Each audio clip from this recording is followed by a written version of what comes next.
आतंकवाद के खिलाफ मुहिम छेड़ने का भारत इजराइल ने लिया संकल्प। 3 दिवसीय दौरे के पहले दिन साझा बयान में पीएम मोदी ने कहा, आतंकवाद की बुराइयों का संकल्प के साथ होना चाहिए विरोध। Resolutely oppose the evils of terrorism, radicalism and violence that plague our time. आतंकवाद के मुद्दे पर इजराइल ने भारत के रुख को बताया सही। प्रधानमंत्री बेंजामिन नेतन्याहू ने कहा, सभ्य समाज में आतंकवाद का कोई स्थान नहीं। But I have to say that we also face common challenges, and the first of it is to defeat the forces of terror that rampage through the world. 3 दिवसीय दौरे के दूसरे दिन आज दोपहर 1 बजे इजराइल के राष्ट्रपति से मिलेंगे प्रधानमंत्री मोदी। रात 9 बजे भारतीय समुदाय को करेंगे संबोधित। मुंबई हमले में मारे गए यहूदी परिवार के बेटे मोशे से भी आज मिलेंगे पीएम मोदी। 10 साल के मोशे के माता पिता की 2008 के आतंकी हमले में हुई थी मौत।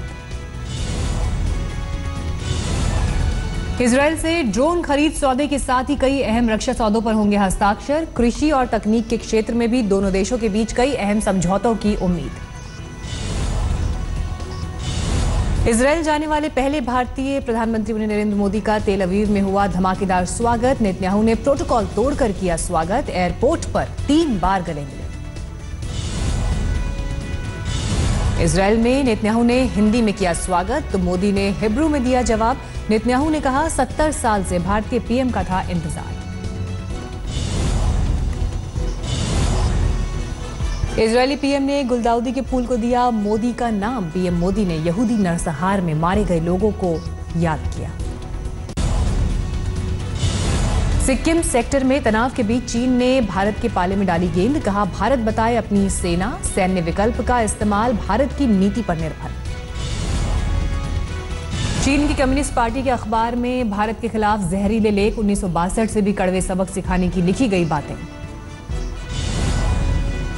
गृह राज्य मंत्री किरण रिजिजू ने ट्वीट कर खुद की सुरक्षित होने की दी जानकारी। ईटानगर में खराब मौसम की वजह से हेलीकॉप्टर की हुई थी इमरजेंसी लैंडिंग।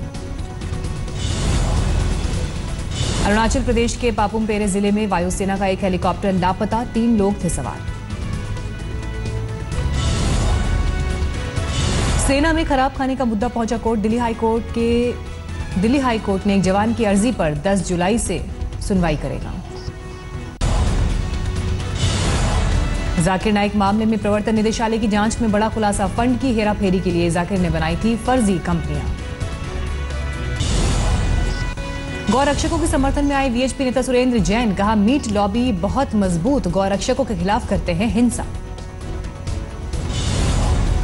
जीएसटी के खिलाफ श्रीनगर में कारोबारियों का आज प्रदर्शन। 5 इलाकों में आवाजाही पर लगाई गई रोक। सुप्रीम कोर्ट ने पुराने नोटों के जमा करने पर केंद्र और आरबीआई से दागे सवाल। सही जमाकर्ताओं को क्यों नहीं मिलना चाहिए वक्त। केजरीवाल और सत्येंद्र जैन के खिलाफ कपिल मिश्रा के हमले जारी। कहा, मेरे पास दोनों के भ्रष्टाचार के 7 मामलों के सबूत 5 जुलाई को लोकायुक्त में दूंगा। दिल्ली के डाबरी पुलिस थाने में आम आदमी पार्टी के नेता कुमार विश्वास के खिलाफ शिकायत दर्ज। महिलाओं पर आपत्तिजनक टिप्पणी करने का आरोप।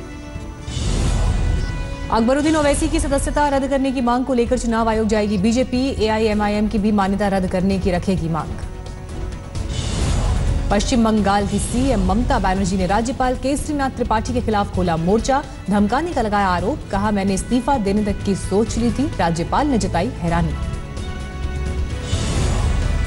1984 दंगा केस में दिल्ली हाई कोर्ट से सज्जन कुमार को झटका। सज्जन के खिलाफ दायर याचिकाओं पर हफ्ते में 2 दिन होगी सुनवाई। गया में केंद्रीय मानव संसाधन विकास राज्य मंत्री उपेंद्र कुशवाहा ने की नियमों की अनदेखी। आवाजाही के लिए बंद जर्जर पुल को किया पार। लखनऊ में 41 आईपीएस अधिकारियों का transfer. ADG law and order Aditya Mishra हटाए गए। आनंद कुमार को मिली कमान। यूपी के बलरामपुर में भ्रष्टाचार की भेंट चढ़ा करोड़ों की योजनाएं। जिले के प्रभारी मंत्री सुरेश राणा ने जांच का दिया भरोसा। अमरोहा में बीजेपी नेताओं और हिंदू महासंघ के बीच तू मैं। हिंदू महासंघ ने समाजवादी नेताओं के साथ खनन के टेंडर में मिली भगत का लगाया आरोप।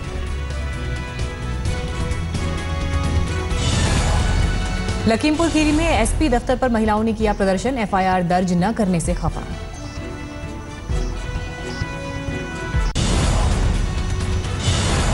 शीनापोरा मर्डर केस में मुख्य आरोपी इंद्राणी मुखर्जी के साथ हुई थी मारपीट, इंद्राणी की मेडिकल रिपोर्ट से हुआ खुलासा। हिंदू सरकार फिल्म पर कांग्रेस के नेता संजय निरुपम ने पहलाज निहलानी को लिखी चिट्ठी, कहा रिलीज से पहले देखना चाहते हैं फिल्म। ठाणे महानगर पालिका के अतिक्रमण विरोधी दस्ते पर फेरी वालों ने किया हमला, 3 कर्मचारी जख्मी, 2 को हिरासत में लिया गया। महाराष्ट्र के चंद्रपुर में शिक्षक और छात्रा आपत्तिजनक स्थिति में पकड़े गए, सीसीटीवी में पूरी घटना कैद। महाराष्ट्र के अकोला में 4 साल के बच्चे की अपहरण के बाद हत्या, पुलिस जांच में जुटी। दिल्ली में यमुना में डूबे 2 युवक, एक की मौत, दूसरे को बचाया गया। दिल्ली के बेगमपुर में बाइक शोरूम में गार्ड की हत्या, आरोपी पुलिस की गिरफ्त से बाहर। दिल्ली के राजौरी गार्डन में बीच बचाव करना, एक युवक को पड़ा भारी, बदमाशों ने किया हमला, 52 जगह लगे टांके। दिल्ली से नोएडा जाने वाले डीएनडी हाईवे पर करीब 5 किलोमीटर लंबा जाम, बीती रात घंटों परेशान होते रहे लोग। दिल्ली में आईजीआई एयरपोर्ट से एम्स तक लिवर पहुंचाने के लिए ग्रीन कॉरिडोर की हुई व्यवस्था, ट्रैफिक ने एक शख्स की जान बचाने में की मदद। भारत वेस्टइंडीज के बीच 5 वनडे मैचों की सीरीज का 5वां और आखिरी मैच जमैका में कल खेला जाएगा। 2-1 से आगे चल रही टीम इंडिया के लिए सीरीज जीतने का सुनहरा मौका। कोहली कुंबले के बीच चैंपियंस ट्रॉफी के शुरुआती मैचों में नहीं होती थी ज्यादा बातचीत, टीम मैनेजर ने बीसीसीआई को सौंपी रिपोर्ट में दोनों के संबंधों का जिक्र किया। क्रिस गेल की टी20 के लिए वेस्टइंडीज टीम में हुई वापसी, गेल को भारत के खिलाफ जमैका के सबाइना पार्क में खेले जाने वाले एकमात्र टी20 मैच के लिए टीम में किया गया शामिल। महिला क्रिकेट वर्ल्ड कप में आज भारत का मुकाबला श्रीलंका से होगा, लगातार 3 जीत के साथ आत्मविश्वास से भरी भारतीय टीम के लिए रहा आसान। पाकिस्तान को चैंपियंस ट्रॉफी जिताने वाले सरफराज अहमद को अब पाकिस्तान की टेस्ट टीम की भी कप्तानी सौंपी गई। इस तरह अब वो तीनों फॉर्मेट में पाकिस्तानी टीम के कप्तान। पनामा पेपर लीक मामले में पाकिस्तान के प्रधानमंत्री की नहीं कम हो रही मुश्किलें, शरीफ की बेटी की आज पेशी। जर्मनी के हैम्बर्ग में पुलिस प्रदर्शनकारियों में भिड़ंत, 7 से 8 जुलाई के बीच G20 की होनी है बैठक। बांग्लादेश में कपड़े की फैक्ट्री में धमाका, 10 लोगों की मौत। यूएई के विदेश मंत्री ने कतर से एक बार फिर आतंकवाद रोकने की मांग की, कहा हमारे पास कतर के खिलाफ पुख्ता सबूत। ऑस्ट्रेलिया के हाईवे पर दिखा अजीब नजारा, हादसे के बाद सड़क पर आई मुर्गियां, कैद करने के लिए दमकल कर्मियों के छूटे पसीने।